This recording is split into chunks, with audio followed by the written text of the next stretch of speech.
We've been looking at this store now for the full day, and we've been thinking about how the customer enters and exits the store. The customer pulls into the lot, and I believe very strongly that the customer's expectations are set at the mall, not at a garden center for shopping. And so the customer parks her car and gets out and tries to find a way to come in the store. In most cases, the store, the mall, the Gap store, or even one of the mass merchandising stores will give you a very clear entrance. It'll be wide and tall, and you'll know exactly where you're supposed to come in. In this store, the customer has multiple options as to where to enter the store. It's interesting to me because when I'm standing in the parking lot, you know where most of the customers in your store come in? They come to that space. And then they either turn right or they come in here, which is what you don't want them to do. Now here we are. Here's this customer. He may have never been here before. His wife may have sent him to get something.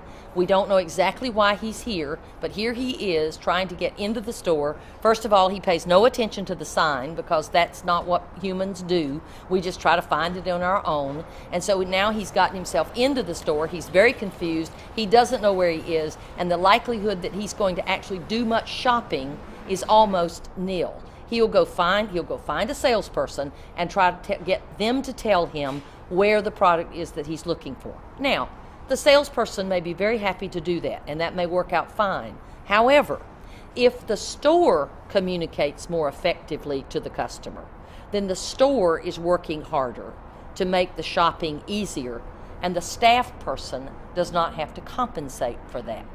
Everyone comes to the nursery in the springtime to buy color. Right. If they come straight out of the parking lot and straight here, that's all they're leaving with. That's right. Is color. That's right. So I'd like to push them through the nursery a little further. Right. I think getting them through the nursery a little bit deeper will help push them through the whole nursery rather than just one little section of the nursery.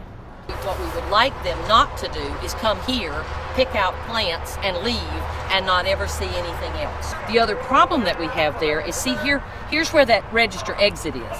If this customer shops here and goes immediately this way, they come right straight at the wrong side of that register. Correct. The way to think about it is to draw it on paper and then come here on the site and either use tape or use spray paint or use something and figure it off on the floor, and then take some carts and test and see what would happen in the store if we reconfigured it that way. And I work with a company that has, the Proven Winners Company, that has pioneered branded products in our industry. But we all know from research, we know anecdotally, that the consumer selects the independent garden center as their brand of choice.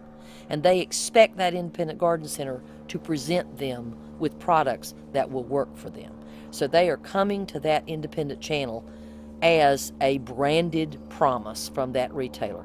So if that retailer cannot offer a venue, a shopping environment that meets that customer's expectations, which are set at the mall, not at the garden center down the street, if that store does not rise to the challenge of offering that, then they can expect that consumer to select another garden center, because they will.